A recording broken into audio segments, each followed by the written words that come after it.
What's up, everybody? This is Buck Grant, and I have something to say.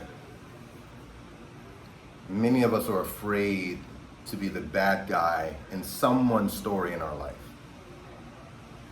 We wonder at the end of 24 hours why we're so tired, and yet we look back on the 24 hours and we haven't done anything. We haven't achieved anything that we wanted. We wonder where our time went, where our energy went. Why are we so exhausted? And a lot of that comes down to this fear of upsetting people, this fear of not being accepted, this idea that you're going to be the villain in someone else's story. Human beings deathly hate being disliked, contrary to what some of them might say.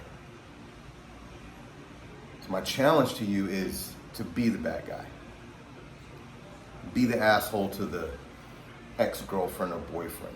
Be the one that everybody talks shit about. There's a certain freedom that comes with that.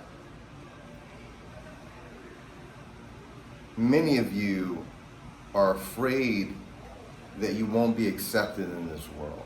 And so you give pieces of yourself to every single person out there. You give it to your boss. You come into work and you fold over backwards for them. You go to your girlfriend or your wife and you give up all your time. You play this character in order for them to like you. So what we don't understand is that most people don't actually know you. The only person that actually knows you truly is you. Everyone else has a story in their head about who you actually are.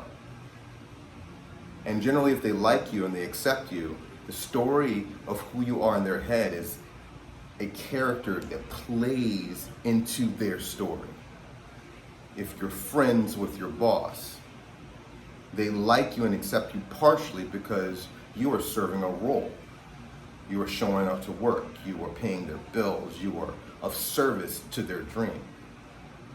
And in the minute that you do not serve that role anymore, their vision of you will change. But they don't actually know you. No one does. This is something to really, really sink in your head, because I don't care how much anyone loves you and how close they are to you, no one actually knows who you are. They're all seeing you through the lens of their own world, through their own view of things.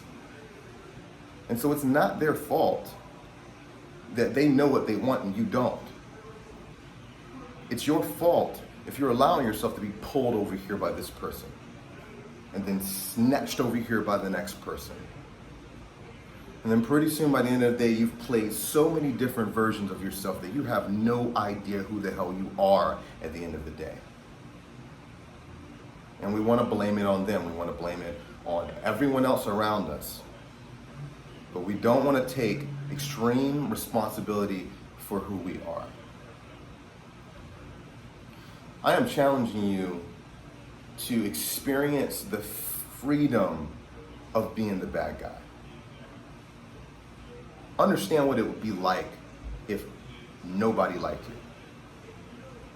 Now, this is an extreme idea, and I don't mean that you have to go out there and destroy every single relationship that you have.